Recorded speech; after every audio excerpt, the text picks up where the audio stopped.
You won't believe what almost happened between me and my son's best friend. It's the kind of secret I never thought I'd have to keep, but here we are. Sometimes life throws you into situations that feel so wrong, yet you can't seem to step back. This story is one of those moments where boundaries got blurred and decisions could have changed everything. It's something I've kept to myself for a long time, but today I'm going to take you through how I almost had an affair with my son's best friend. And trust me, it wasn't something I ever saw coming. It all started out so harmless. Jake, my son's best friend, had been a part of our lives for years. He practically grew up in our house, always hanging out, sleeping over, joining us for meals. He was like a second son, and I never saw him as anything but a kid who loved being around our family. He was there for all the big moments, birthdays, holidays, even just the lazy Sundays when nothing exciting happened. I'd seen him grow from a shy, awkward teenager into a young man. He was always polite, always respectful. There was never anything unusual about him being around, even when my son wasn't home. But then things began to shift when my son left for college. Jake started coming over even when my son wasn't around. At first, I thought nothing of it. He'd always been comfortable here, and maybe he just missed the familiarity. He would stop by to say hello, ask how things were going, and sometimes he'd sit with me in the kitchen while I cooked. It felt nice having someone to talk to, especially after the house had gotten so quiet with my son gone. We talked about everything, his classes, his plans for the future, sometimes even deeper topics like relationships and life goals. It was all so casual, so normal, or at least that's what I told myself. But slowly I started noticing little things. The way Jake looked at me sometimes, like he was seeing me differently than before. I brushed it off, thinking I was just imagining things. After all, he was my son's best friend. There couldn't possibly be anything more to it than that, right? But as the weeks went on, I couldn't shake the feeling that something had changed between us. He'd always been kind and respectful, but now there was something else in his eyes, something I wasn't prepared for. The real turning point came one evening when he came over for dinner. My son was still away, and it was just the two of us. We sat at the kitchen table, talking like we always did, but the conversation felt more intimate than usual. He wasn't just talking about school or his friends. He was talking about me, complimenting me in ways that went beyond the usual, telling me how much he admired me, how much he respected everything I'd done for my family. It felt nice to hear, but it also made me uncomfortable, like we were stepping into dangerous territory. I tried to steer the conversation back to safer ground, but Jake didn't seem to notice the tension that was building.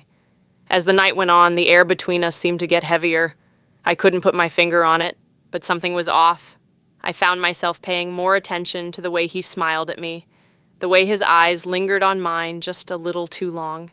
I told myself it was all in my head, that I was overthinking things, but deep down, I knew something had shifted, and I wasn't sure how to feel about it.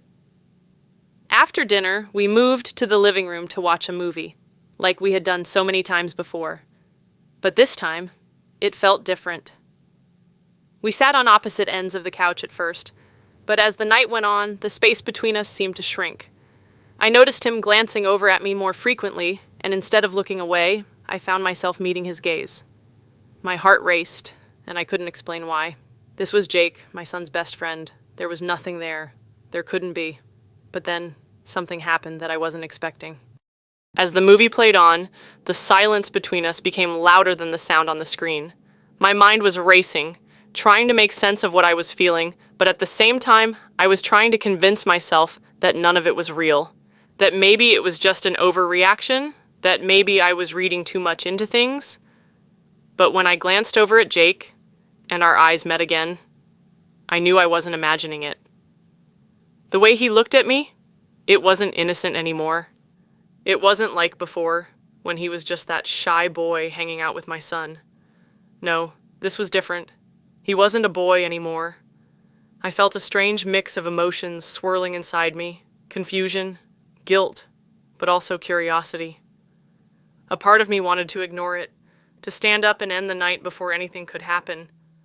But another part of me, a part I wasn't proud of, wanted to see where this was going. I could feel my pulse quicken, the heat rising in my chest, and suddenly, The distance between us on the couch seemed too far. He shifted closer, ever so slightly, like he was testing the waters, waiting for my reaction. I didn't move. That was my first mistake. As he inched closer, I could feel the tension between us growing. Every second that passed felt like it was charged with electricity. It wasn't just the physical proximity that was making me uneasy. It was the realization that I wasn't stopping it.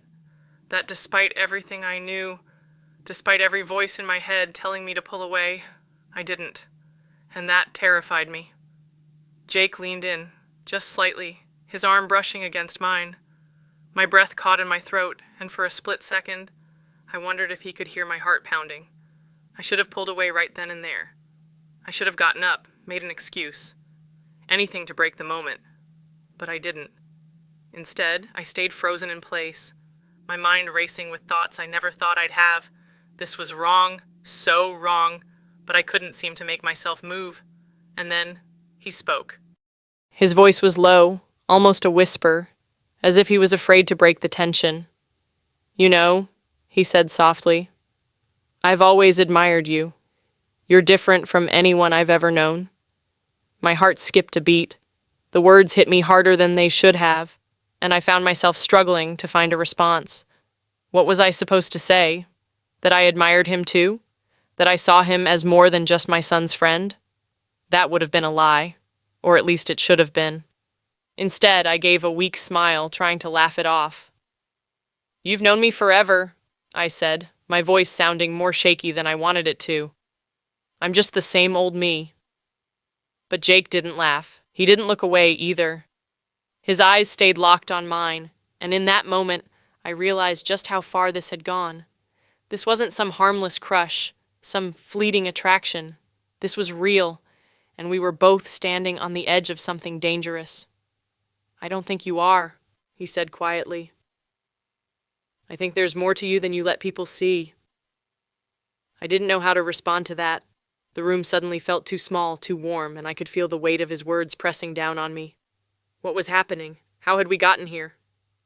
I glanced away, desperate to break the tension, but I could still feel his gaze on me, intense and unwavering. He wasn't backing down. For a long moment, neither of us said anything. The silence was suffocating, filled with all the things we weren't saying, all the lines we hadn't crossed. Yet. But I could feel it, that pull, that temptation to do something I knew I'd regret. And the worst part? I wasn't sure if I had the strength to stop it. Jake shifted closer again, and this time his hand brushed against mine. It was such a small, simple gesture, but it felt like everything changed in that moment. My heart pounded in my chest, my skin tingled where his fingers had barely touched, and suddenly, the space between us felt like it didn't exist anymore. I knew I had to say something, had to stop this before it went any further. But the words wouldn't come. I was frozen, caught between what I knew was right and what I couldn't deny was happening. The tension was unbearable, and I realized with a sinking feeling that I wasn't sure if I wanted it to stop. And then, just as quickly as it had started, Jake pulled his hand back. The connection was broken, but the intensity of the moment lingered in the air. He didn't say anything. He didn't have to. We both knew what had almost happened. What could have happened if one of us had taken just one more step? I stood up abruptly, the movement startling us both. My heart was racing, and I could feel the flush in my cheeks as I tried to gather myself. I needed to get out of there, to put some distance between us before I did something I couldn't take back.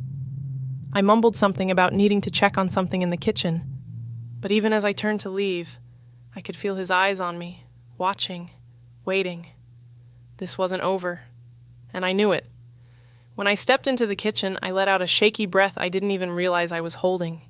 I gripped the edge of the counter, trying to steady myself, but my mind was racing. What just happened? How had things gotten so out of control so quickly? I never thought I'd be in this situation, where the lines between right and wrong were so blurred. I wasn't supposed to feel like this, especially not about Jake. But no matter how much I tried to push it away, the truth was there, staring me in the face. I had let it happen.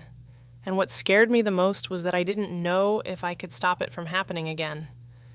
I paced around the kitchen, trying to shake off the feeling, trying to clear my head, but it was no use. The memory of Jake's touch, the way he looked at me, lingered in my mind, and no matter how much I told myself it was wrong, a part of me didn't want to forget it. I felt trapped between two worlds, the one where I was a responsible adult, and the one where I was just someone craving something more, something dangerous. The sound of footsteps behind me made me jump, and I turned to see Jake standing in the doorway watching me. His expression was unreadable, but the tension between us was still there, thick and heavy. I swallowed hard, unsure of what to say or do. Part of me wanted to tell him to leave, to end this before it went any further. But the other part of me wasn't ready to let go. "Are you okay?" Jake asked, his voice softer than before, almost concerned. He took a step closer, and I could feel my pulse quicken again.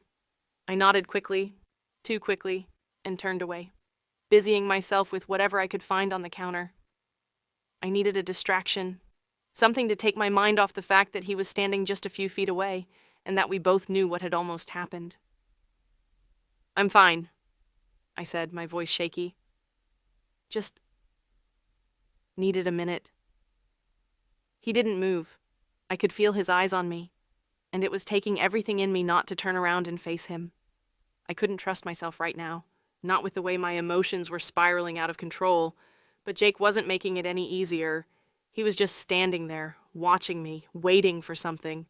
For what? I wasn't sure, but the silence between us was unbearable. "You don't have to act like it didn't happen," Jake said finally, breaking the silence. His voice was calm, but there was something underneath it, something that made my heart skip a beat. We both felt it. I froze, his words cutting through the fog in my mind. Felt it. Those two words sent a shiver down my spine, and I realized with a sinking feeling that he was right. We had both felt it, and there was no denying it anymore. The connection, the tension, whatever it was real, and it scared me more than I wanted to admit. "I don't know what you're talking about," I said, my voice barely above a whisper. It was a lie, of course, and we both knew it, but I couldn't bring myself to say anything else. If I admitted it out loud, if I acknowledged what was happening between us, then it would be real, and I wasn't sure I was ready to deal with that reality. Jake didn't push me, but he didn't back down either. He took another step closer, his presence overwhelming the small space in the kitchen. My heart raced, and I felt like I was teetering on the edge of something I couldn't control. Every nerve in my body was screaming at me to stop this, to end it before it went any further. But then Jake reached out, his hand brushing against mine again, and just like that, I was back in that moment on the couch, frozen, unable to move. "You felt it too," he said softly, his voice barely more than a whisper. His fingers lingered on mine, sending a jolt of electricity through my body. I could feel the heat rising in my cheeks, my breath catching in my throat.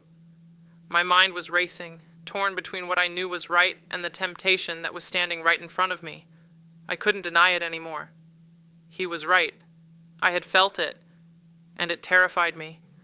I pulled my hand away abruptly, stepping back as if the distance between us could somehow make this all go away. My heart was pounding in my chest, and I could feel the tears pricking at the corners of my eyes. How had things gotten this far? How had I let this happen? "Jake," I said, my voice trembling, This can't happen. You're my son's best friend. This is wrong. So wrong." He didn't say anything at first. He just looked at me, his eyes filled with something I couldn't quite read. Was it regret? Sadness? Or was it something else entirely? I couldn't tell. All I knew was that we had crossed a line and there was no going back. "I know," he said quietly, his voice thick with emotion. "I didn't mean for this to happen. I don't know. I can't explain it. Neither could I. But it didn't matter." What mattered was that we were both standing on the edge of something we couldn't come back from, and I had to be the one to pull us back before it was too late. "I think you should go," I said, my voice barely steady. I could see the hurt flash across his face, but I knew it was the right thing to do. I couldn't let this go any further. We had already come too close to crossing a line that shouldn't have been crossed. Jake hesitated for a moment, as if he was going to say something, but then he nodded. Without another word, he turned and walked out of the kitchen. The sound of the front door closing behind him echoed through the empty house, and I stood there staring at the floor, trying to make sense of everything that had just happened. The house was quiet again, but the weight of what almost happened lingered in the air. I felt a mix of relief and regret, knowing that I had done the right thing, but also knowing that a part of me had wanted something else, something that would have changed everything. As I stood there alone, I realized that this wasn't over, not for me, and not for Jake.